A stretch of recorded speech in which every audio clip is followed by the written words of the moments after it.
तर मोठमोठे जे काही शहर आहेत त्या शहराला उद्ध्वस्त करून टाकण्याचं काम हे आम्ही आदिवासी समाज करणार आहोत.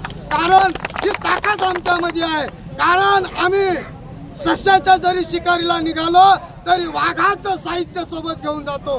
कारण वाघ जरी समोर आला तरी त्याला चिरून मारण्याची ताकद ही आमच्या आदिवासी समाजात आहे. म्हणून या शासनाला आवाहन करतो की आमच्या समाजामध्ये दुसऱ्या समाजाला अजिबात घुसखोरी चालणार नाही म्हणजे चालणार नाही.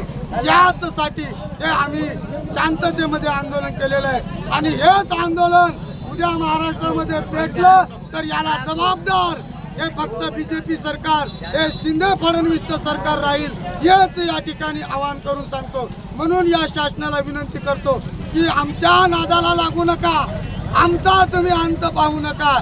आणि आमचा जर अंत पाहण्याचा प्रयत्न केला तर महाराष्ट्र उद्ध्वस्त झाल्याशिवाय राहत नाही. हीच या ठिकाणी तुम्हाला जाहीर सांगतो आणि याच्याच करता हे आंदोलन आम्ही या ठिकाणी केलेलं आहे.